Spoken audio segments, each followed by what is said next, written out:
I have wanted to get in touch with you for many years, he went on, under increasing stress. But I was never able to bring myself to do so. Then, bending near, he spoke a few words tensely in my ear. At that, slowly the veils parted.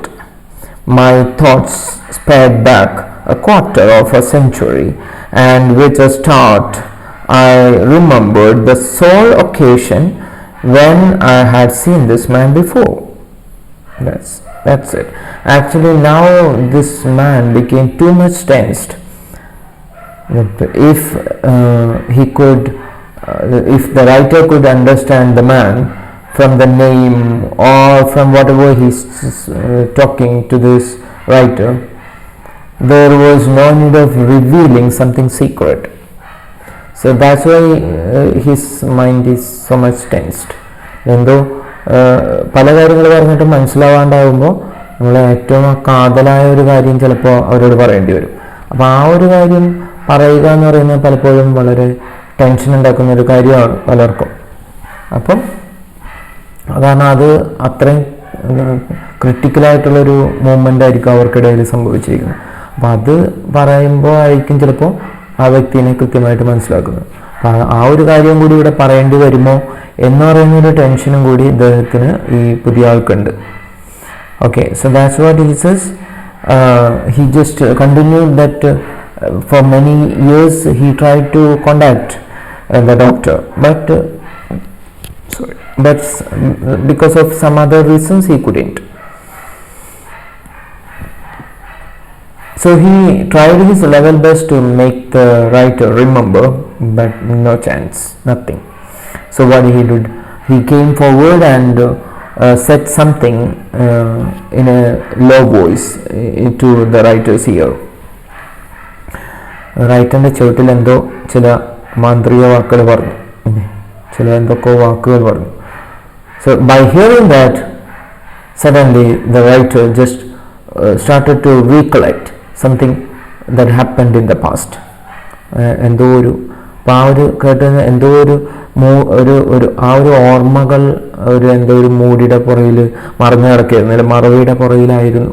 അപ്പോൾ ആ മറവിയുടെ മുന്നിൽ കിടന്നിരുന്ന തുണി മാറ്റി അദ്ദേഹത്തിന് ഓർമ്മകൾ തിരിച്ചു കിട്ടി എന്നുള്ളതാണ് അവിടെ ആ വെയിൽസ് പാർട്ടഡ് എന്നുള്ളത് കൊണ്ട് ഉദ്ദേശിക്കുന്നത്. വെയിൽ എന്ന് പറയുന്നത് ഈ ഇപ്പം മണവാട്ടികളുടെയൊക്കെ മുന്നിൽ ഇങ്ങനെ ഒരു തുണി ഇങ്ങനെ ഇട്ടിട്ടുണ്ടാവില്ലേ, മുഖം മറച്ചുകൊണ്ട്, അതിനാണ് വെയിൽ എന്ന് പറയുന്നത്. ചില സ്ത്രീകളൊക്കെ മുഖം മറച്ചുകൊണ്ടുള്ളൊരു തുണിയുടെ, അപ്പോൾ അതിനെയാണ് വെയിൽ എന്ന് പറയുന്നത്, മുഖാവരണം അതാണ് വെയിൽ. So that veil parted just and started to see the memories. So he says that his memory just went back by hearing those words. And now the writer and the doctor, he says that now I can remember that one occasion, that one moment in which he saw this man, and he says now he recollects those memories. I was a young doctor at the time and had just set up a practice in a working class district of London. On a foggy November night towards 1 o'clock, I was awakened by a loud banging on the door. Hurriedly I threw on some clothes and went downstairs. It was a sergeant of police, in dripping helmet and cape, mistily outlined on the doorstep. A suicide case, he told me abruptly, in the lodgings around the corner. I had better come at once. So that's what the policeman said. So actually it's a winter night, November in London. It will be too high, so it will be too cold outside. But in that time The doctor, maybe after his work, he will be tired and sleeping, and he got a banging sound on the door. Somebody is hitting hard, and he opened the door. It was the police, and the police said abruptly, suddenly said that there is a suitcase attempt. There is not suitcase attempt. Sorry, it's a suicide attempt. There is a suicide attempt. So he wanted to come first.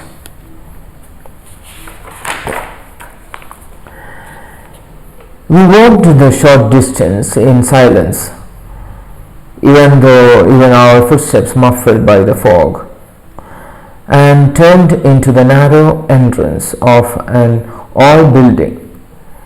As we mounted the creaking staircase, this is all the building, so it's when we are going up, it's a wooden staircase. It's making sounds. That's what creaking staircase. പഴയ മരത്തിൻ്റെ വാതിലൊക്കെ തുറക്കുമ്പോഴൊക്കെ ഒരു ശബ്ദം കേൾക്കില്ല, അതിനാണ് creaking sound. So when we were going upward to the upper story, my nostrils, I just got some smell. Sorry. My nostrils were stung by the 6 sweet odor of illuminating gas.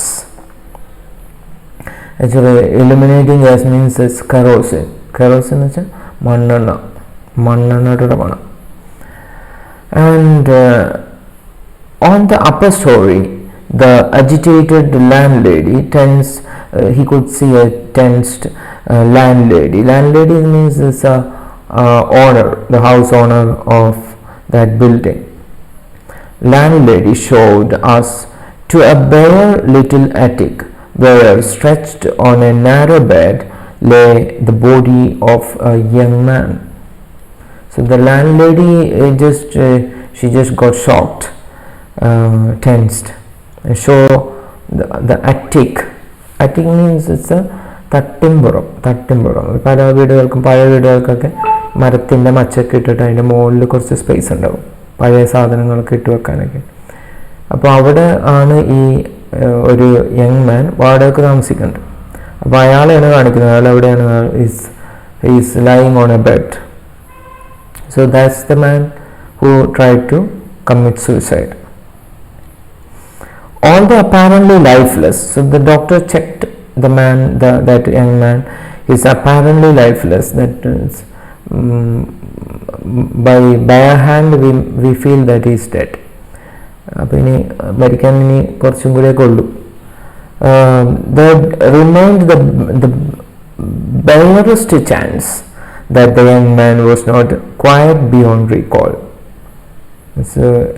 It's not completely dead. കുറച്ചും കൂടിയൊക്കെ ജീവൻ ബാക്കിയുണ്ട്. So that's it. With the sergeant's help, I began the work of resuscitation. So resuscitation means making a man active back again, just trying to get him back to the life. So the work of resuscitation. Actually, we know that the doctors or some persons first aid കൊടുക്കാറില്ല പലർക്കും. ചിലപ്പോൾ വെള്ളത്തിൽ പോയിട്ട് പൊക്കിയെടുക്കുന്നപ്പോൾ ആയിരിക്കും first aid കൊടുക്കാറുണ്ട്. നെഞ്ചത്തൊക്കെ ഇട്ട് അമർത്തിയ, അല്ലെങ്കിൽ mouth to mouth air pass ചെയ്ത്, അങ്ങനെയൊക്കെ ലൈഫിലേക്ക് തിരിച്ചു കൊണ്ടുവരാനായിട്ട് ശ്രമിക്കാറുണ്ട്. അത്തരം first aid activities. Okay, so for an entire hour we labored without success. Almost 1 hour they tried, but no success. Despite our most strenuous exertions, it appeared useless. So there's no chance of the young man to come back to life. But in that time, then, as we were about to give up, completely exhausted, there broke from the patient a shallow, convulsive gasp. So at the very last moment, the man just got back to his life. Convulsion is a very sudden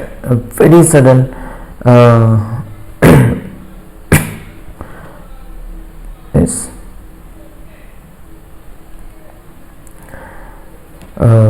What's that? Yes. Half an hour of redoubled efforts, and we had the youth sitting up, gazing at us dazedly. Slowly, he seemed to us to be realizing the horror of his situation.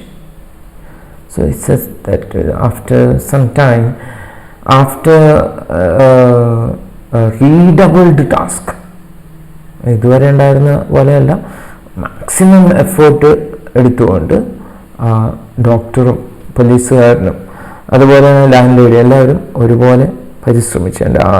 As a result of that, the young man just came back to life. And at first he was just looking at us so embarrassed, dazedly. ആകെ അമ്പരന്ന് എന്താണ് താൻ എവിടെയാണ്, എന്താണ് എനിക്ക് സംഭവിച്ചു ആ ഒരു അവസ്ഥയിൽ. But after some time he realised what he did. കുറച്ചു നേരം കഴിഞ്ഞപ്പോഴാണ് താൻ ചെയ്തത്, തനിക്ക് തൻ്റെ അത്രയും നല്ലൊരു ലൈഫ് തനിക്ക് തിരികെ കിട്ടി എന്നുള്ള ആ ഒരു അവസ്ഥ അദ്ദേഹത്തിന് മനസ്സിലായത്. As he regained his strength, he told us his story. So again, now we are going to hear another story. Actually, it's the third story. First, it's the whole story of A.J. Cronin, and the second story that the man just told to Cronin to remember about him, and the third story now, the boy, the young man, he is telling what happened in his life, that in his past life. So it's another story. His parents were dead. An uncle had found him a position as clerk in a London solicitor's office. He had been in the city only 6 months.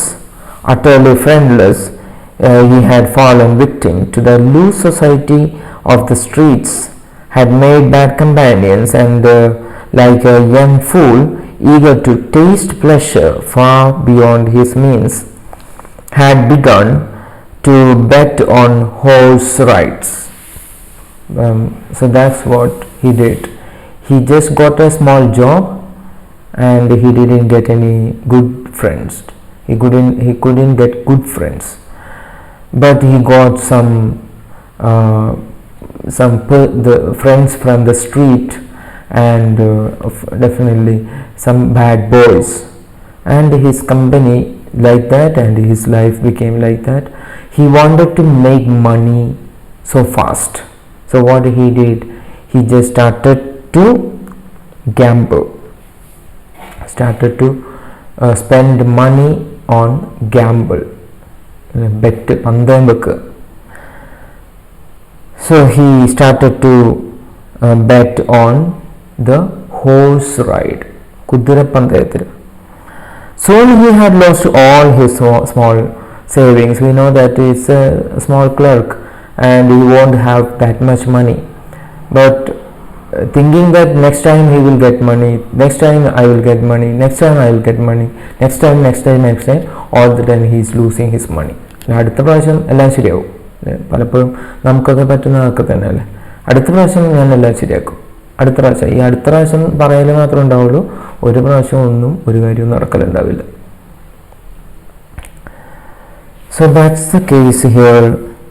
He lost everything, and he had pledged his belongings, all the money, whatever he had, and owed the bookmaker a disastrous amount.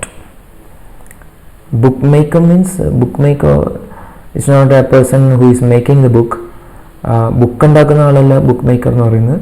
ഇവിടെ book എന്ന് വെച്ച് കഴിഞ്ഞാൽ book ചെയ്യാന്ന് വെച്ചാൽ നമ്മൾ നേരത്തെ തന്നെ ഒരു സീറ്റ് ബുക്ക് ചെയ്യാറില്ലേ, അതുപോലെ ഇവിടെ ബുക്ക് മേക്കർ എന്ന് വെച്ച് കഴിഞ്ഞാൽ ഈ പന്തയം ചൂതാട്ടം നടത്തുന്ന ആളെയാണ് അതിനുവേണ്ടി നമ്മൾ സമീപിക്കുന്ന വ്യക്തിയെയാണ് ഈ ബുക്ക് മേക്കർ എന്ന് പറയുന്നത്. So he wanted to give a big amount of money to this bookmaker. അപ്പോൾ ഓരോ പ്രാവശ്യവും പന്തയം വെക്കും, അവസാനം പന്തയത്തിൽ തോക്കും, ഇയാൾക്ക് പണം ചൂതാട്ടം നടത്തുന്ന ആൾക്ക് കൊടുക്കേണ്ടി വരും. അപ്പം അങ്ങനെ കൊടുക്കാൻ പൈസ ഇല്ലാണ്ട് വലിയൊരു കടമാണ് ഇപ്പോൾ അയാൾക്ക് ഉള്ളത്.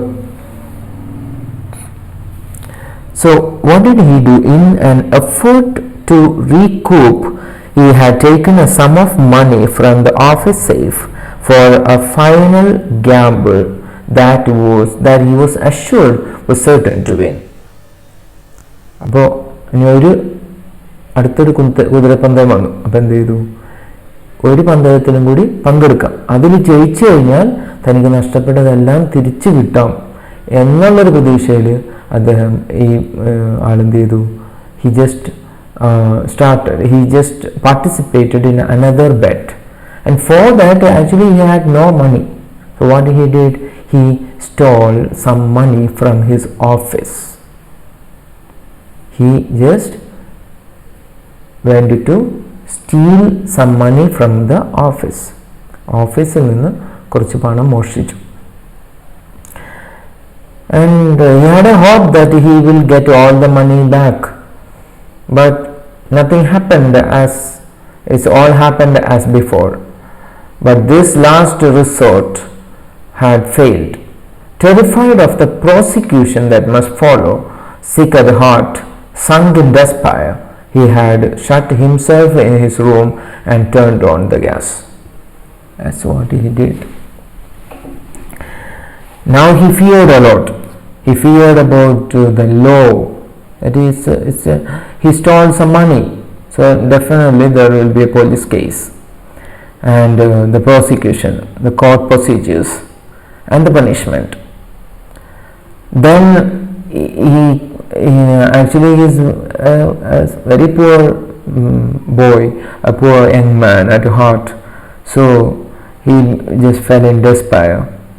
And ലൈഫിനില്ല എന്ന് പറയുന്ന രീതിയിൽ ആകെ നിരാശയിലായി പോയാൽ. And what did he do? And we know that he has no good friends. If he had good friends, definitely he can talk that matter to them, or the friends will tell or ask his problems, so they won't have such a disaster. So he had no friend. So what he did, he just went home onto that attic, closed the room, and just had this kerosene, turned on the gas. A long bar of silence. So this was his story. He finished. A long bar of silence. Everyone was listening that story, and they became silent. When he concluded this halting confession, actually this was his story, then gruffly, that means roughly, the sergeant asked how much money he had stolen. So expecting that it will be a very big amount, the police asked. 7 pounds 10 shillings. Only in just like in our rupees, 7 രൂപ 10 പൈസ. That's what he stole. And for the simple silly amount of money, he was losing his life. The answer sounded pitiful. For this paltry means very low sum, he had almost thrown away his life. ഇത്രയും നിസ്സാരമായ ഒരു പണത്തിന് വേണ്ടിയാണ് ഇയാൾ കളയാൻ പോയത് എന്താണ്? ഇയാളുടെ ഏറ്റവും വിലപിടിപ്പുള്ള ജീവനാണ്. അപ്പോൾ ഇതിൽ നിന്ന് നമുക്ക് മനസ്സിലാക്കാം ആള് എത്രത്തോളം സിലി അറ്റ് ഹാർട്ട്, വളരെ പാവം പിടിച്ചൊരു മനുഷ്യനാണ് എന്നുള്ളത് മനസ്സിലാക്കാം. There was a pause. The three of us, the sergeant, the landlady and me, as the sole witnesses of this near tragedy, had the same unspoken thought in our minds. Actually, we took a decision that there is no other person saw this tragedy. Actually, committing suicide, trying for suicide is also a crime. Suicide attempt എന്ന് പറയുന്നതും ഒരു കുറ്റമാണ്. So that the policeman wanted to report it. ഇതൊരു കേസായിട്ട് register ചെയ്യേണ്ടതാണ്. But here the policeman thought that there is no other witness to this tragedy. ഈ ഒരു കാര്യത്തിന് suicide അറ്റംപ്റ്റിന് വേറെ കാഴ്ചക്കാരാരുമില്ല. Only 3 of us. So if we take a good decision for to save this person, it will be a good thing for his life. So that was the thought in their mind, but they are not discussing it. അവർ പരസ്പരം പറയുന്നില്ല, പക്ഷേ ഇവരുടെയൊക്കെ മനസ്സിൽ ഇതാണുള്ളത്, ഈ ഒരു ചിന്തയാണുള്ളത്. The sergeant, at a considerable risk to his job, resolved to make no report upon this case so that no court proceedings would result. So that's it. We can say that the goodness of these 3 people helped the boy, that young man, to live. Actually, for sergeant, for police it's somewhat risky. കാരണം അദ്ദേഹം ഇങ്ങനെ ഒരു news ആരെങ്കിലും വിളിച്ചു പറഞ്ഞിട്ടാണ് സ്റ്റേഷനിൽ അറിയുന്നത്. സ്റ്റേഷനിൽ അറിഞ്ഞിട്ട് അത് മറ്റുള്ളവരോട് പറഞ്ഞിട്ടുണ്ടാവും, അതുകൂടി കേട്ടിട്ടാണ് അദ്ദേഹം പോലീസ് സ്റ്റേഷനിൽ നിന്ന് പോരുന്നത്. അപ്പോൾ തിരിച്ചു ചെല്ലുമ്പോൾ ഈ ഒരു കേസ് അവിടെ റിപ്പോർട്ട് ചെയ്തില്ലെങ്കിൽ പോലീസുകാരനെ സംബന്ധിച്ചിടത്തോളം അത് കുറച്ച് റിസ്ക്കാണ്. തൻ്റെ ജോലിയെ പറ്റിയോ ജോലി ആയിട്ട് ബന്ധപ്പെട്ട് നോക്കുമ്പോൾ. പക്ഷെ എങ്കിൽ പോലും ഒരാളുടെ ജീവൻ രക്ഷിക്കാൻ വേണ്ടിയിട്ട് അദ്ദേഹം ആ റിസ്ക് ഏറ്റെടുക്കാൻ തയ്യാറാവുകയാണ്. And again the landlady says that the landlady offered a month's free staying. So landlady offered him a free stay of 1 month, and within that time landlady thinks that the boy can be back to the life, his job and all. And here next thing is the part from the writer. He says that while I, making perhaps the least contribution, came forward with 7 pounds 10 shillings for him to put back in the office safe. Office അൽമാരയിൽ ആ സേഫിൽ തിരിച്ചു വെക്കാനായിട്ട് ആരും അറിഞ്ഞിട്ടില്ല ഈ ഒരു കാര്യം. അപ്പോൾ ആരും അറിയാതെ ആ എടുത്ത പണം അവിടെ തന്നെ തിരിച്ചു വെക്കാനായിട്ട് it was the writer gave money to the boy. So this was happened in that time. So this is that story, and this is that boy, this is that young man now came to see the man on the board, on shipboard. The ship moved on through the still darkness of the night. There was no need of speech. With a tender gesture, Mrs. S. had taken her husband's hand, and as we sat in silence, I could not but reflect that it was the best investment I ever made in my life. That 7 pound and 10 shillings is the best investment that I made in my life. അതുകൊണ്ട് ഉണ്ടായത് ഒരു ജീവകാരുണ്യ പ്രവർത്തനത്തിൻ്റെ ഭാഗമായി ഒരു ജീവൻ രക്ഷിക്കാൻ പറ്റി. അതിനുശേഷം അദ്ദേഹം വളർന്നിട്ട്, ആ ചെറുപ്പക്കാരൻ വളർന്ന് അദ്ദേഹം ചെയ്തുകൊണ്ടിരിക്കുന്നത് എന്താണ്? വലിയൊരു ജീവകാരുണ്യ പ്രവർത്തനമാണ് അദ്ദേഹം നടത്തിക്കൊണ്ടിരിക്കുന്നത്. അപ്പോൾ താൻ ചെയ്ത ആ ഒരു ചെറിയ പ്രവൃത്തി അത് വളർന്ന് വലുതായി പടർന്ന് പന്തലിച്ച് അനേകായിരങ്ങൾക്ക് ഒരു ജീവൻ നൽകുന്ന, ജീവിതം നൽകുന്ന ഒന്നായി മാറിയിരിക്കുകയാണ്. That's why he says that it is the best investment I ever made. It stood out against all the bad investments I had made throughout the years. Those foolish speculations for material gain, producing only anxiety, disappointment and frustration. That's what he says. താൻ ഇതുവരെ ചെയ്ത കാര്യങ്ങൾ, മറ്റ് investments, money investments, all made him frustrations, tension, worry. കുറേയധികം ടെൻഷനാണ് ഉണ്ടായത്. ഇത് bank ആരെങ്കിലും കൊള്ളടിച്ചിടുമ്പോൾ, ബാങ്ക് കത്തിപ്പോവോ, അല്ലെങ്കിൽ ബാങ്കിലുള്ളവർ തന്നെ ഇത് അടിച്ചു മാറ്റുമോ, ഇങ്ങനെ പല പല ടെൻഷനുകളാണ് ഒരു മണി ഇൻവെസ്റ്റ്മെൻറ്റ് നടത്തുമ്പോൾ ഉണ്ടായത്, അല്ലെങ്കിൽ ഉണ്ടാകുന്നത്. പക്ഷേ ഈ ഒരു ഇൻവെസ്റ്റ്മെൻറ്റ് എന്ന് പറയുന്നത് there is no tension but doubled or tripled the happiness of the man who invested. തൻ്റെ ലൈഫിൽ ആ ഒരു ഹാപ്പിനെസ് അതിൻ്റെ 3 ഇരട്ടി അല്ലെങ്കിൽ 10 ഇരട്ടി മടങ്ങായിട്ടാണ് അദ്ദേഹത്തിന് ലഭിച്ചത്. So that's why he says that it's the best investment. And this is a story. I think you understood the story. And related with this story, there will be some works in the Google Classroom, so you can check it in that classroom activities. So there will be some work, you can just do that activity and I can value it. Okay, see you in the next class. Bye.